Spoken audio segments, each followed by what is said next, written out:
Hello students, আজকে তোমাদের জন্য ক্লাস 7 প্রশ্নবিচিত্র 2024 ম্যাথমেটিক্সের মডেল কোশ্চেন পেপার 12 আলোচনা করছি। এটা মহিষাদল রাজ হাই স্কুলের প্রশ্ন। প্রথমে তোমরা একের দাগ নিচের প্রশ্নগুলির নির্দেশ মতো উত্তর দাও। একের কোশ্চেন দেখো, এখানে তোমাদের 4টে প্রশ্নের উত্তর করতে হচ্ছে। এবিসি তিনটি ক্রমিক সমানুপাতি হওয়ার শর্ত লিখতে হচ্ছে।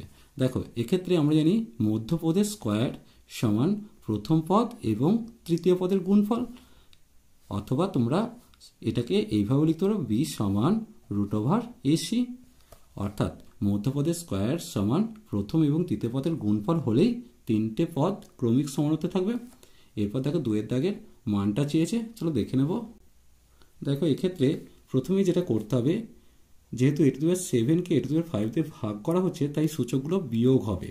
তাহলে 7 - 5 হলো গণিত e⁻² হলো সমান দিয়ে e⁻² গণিত e⁻²।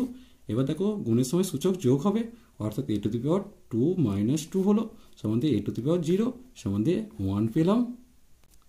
এরপর দেখো 3-এর কোশ্চেন, সঠিক উত্তর নির্বাচন করতে বলেছে।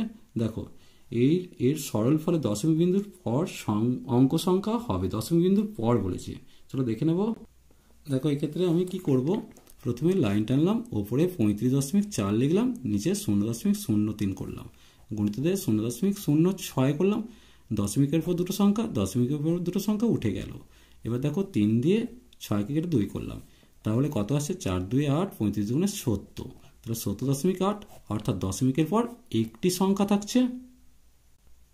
এরপর দেখো 3-এর দাগ নয়, এক্ষেত্রে 3-এর দাগের এর উত্তরটা সঠিক। 4টা সত্য বা মিথ্যা লিখতে বলেছে। ট্রাপিজিয়ামের উভয় জোড়া বিপরীত বাহু সবসময় অসমান হবে। দেখো, আমি যদি একটা ট্রাপিজিয়াম আঁকি, তাহলে এই দুটো বাহু সবসময় অসমান হয়, কিন্তু এই দুটো বাহু কি হয়? তির্যক বাহু দুটো কখনো সমান হতে পারে। যখন তির্যক বাহু দুটো সমান হবে, সেটা হচ্ছে সমদ্বিবাহু ট্রাপিজিয়াম।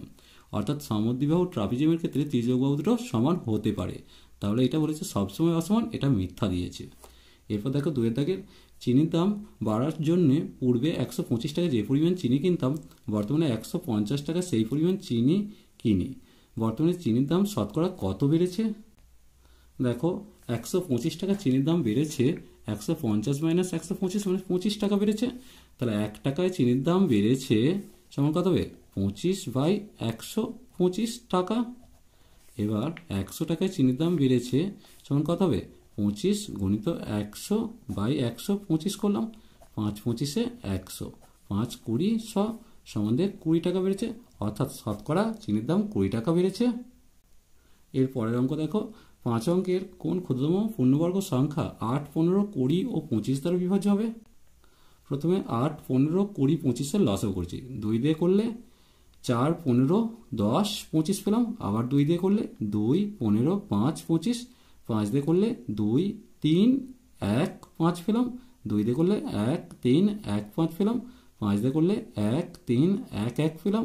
3 দিয়ে করলে 1, 1, 1, 1 পেলাম। তাহলে সেক্ষেত্রে লসাগু কত হচ্ছে? 2 × 2 × 5 × 2 × 5 × 3 সমান দিয়ে 600। এখন দেখো 2 2-এর স্কোয়ার লিখলাম, 5 দুটো আছে স্কোয়ার লিখলাম, একটা 2 এক্সট্রা আছে আর একটা 3 এক্সট্রা আছে, অর্থাৎ 600 একটা পূর্ণবর্গ সংখ্যা নয়। পূর্ণবর্গ সংখ্যা সমান কত? একে 2 × 3 মানে 6 দিয়ে গুণ করলাম, 3600। এখন 3600 হচ্ছে 4 অঙ্কের সংখ্যা, আমাকে 5 অঙ্কের ক্ষুদ্রতম সংখ্যা চেয়েছে। তাহলে এর পরবর্তী পূর্ণবর্গ সংখ্যাটা আমি দেখব। তাহলে 3600 গুণিত কত? 3600 গুণিত 4 দিয়ে গুণ করলাম, 14400 পেলাম। অর্থাৎ 5 অঙ্কের ক্ষুদ্রতম পূর্ণবর্গ সংখ্যা হচ্ছে 14400। এর পরের অঙ্ক দেখো, দুটি বাড়ির দামের অনুপাত দিয়েছে। দ্বিতীয় বাড়িটার দাম এটা, প্রথম বাড়ির দাম যদি 70,000 টাকা বেশি হতো, তবে দামের অনুপাত কত হতো? এটা অঙ্কটা বারবার পড়ছে। প্রথমে দেখো, প্রথম বাড়ির দাম বাই দ্বিতীয় বাড়ির দাম সমান 4/3 লিখেছি। প্রথম বাড়ির দাম বাই দ্বিতীয় বাড়ির দাম কত? 4,20,000 দিয়েছে, বাই 4/3 লিখেছি। 3 দিয়ে 4,20,000কে করলে কত আসছে? 1,40,000 পাচ্ছি।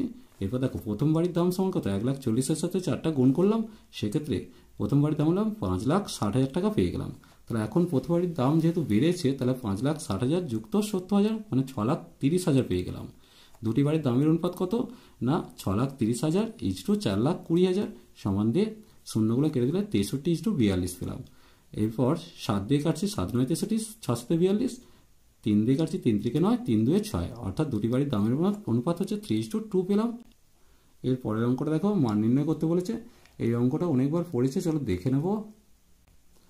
প্রথমে অঙ্কটা লিখেছি, এরপর দেখো 3 গুণিত 7 স্কোয়ার গুণিত 2 মাথায় 4 লিখেছি। 21কে ভাঙলে 3 গুণিত 7 পাচ্ছি, আর 112কে ভাঙছি। দেখো 2 দিয়ে ভাঙলে 56, 2 দিয়ে ভাঙলে 28, 2 দিয়ে ভাঙলে 14, 2 দিয়ে ভাঙলে 7, অর্থাৎ 4টে 2 পাচ্ছি। তাহলে 2 মাথায় 4 গুণিত 7 পেলাম, তাই লিখেছি 2 মাথায় 4 গুণিত 7। এরপর দেখো ওপরটা যা আছে লিখেছি, নিচেটা 3 গুণিত 7 স্কোয়ার করলাম গুণিত 2 মাথায় 4 করলাম। তাহলে এবার দেখো ভাগের সময় সূচক বিয়োগ হবে, তাহলে 3 বেসের জন্য কত হচ্ছে, 3 মাথায় 1 - 1 করলাম, 7 মাথায় 2 - 2 করলাম, 2 মাথায় 4 - 4 করলাম। তাহলে 3 মাথায় 0, 7 মাথায় 0 আর 2 মাথায় 0, অর্থাৎ 1 গুণিত 1 গুণিত 1 পেলাম, সমানদের 1 পেলাম। এরপরে দেখো একটু ভাগ করতে বলেছি, চলো দেখে নেব। প্রথমে অঙ্কটা টুকেছি, দেখো পুরোটা নিচে এটা লিখেছি। তাহলে এবার আলাদা আলাদা করে নেব। -90 a square B square by 10 a cube B.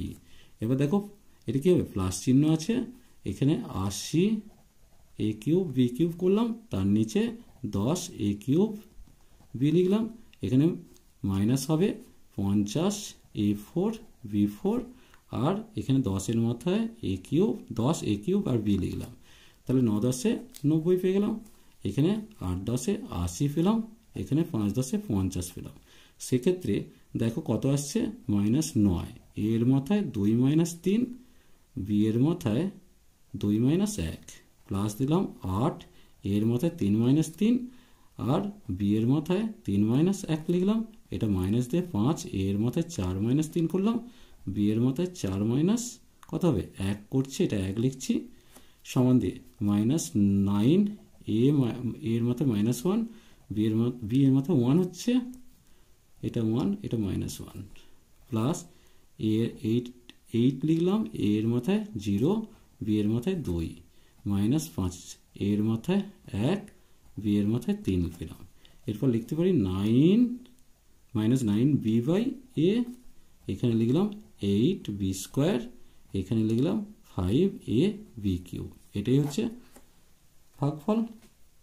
চলো আজ এই পর্যন্তই, নেক্সট ভিডিও নিয়ে খুব তাড়াতাড়ি হাজির হবো। ভিডিওটি ভালো লাগলে লাইক শেয়ার কমেন্ট করো, পারলে চ্যানেলটিকে সাবস্ক্রাইব করে নিও। চলো টাটা, বাবাই।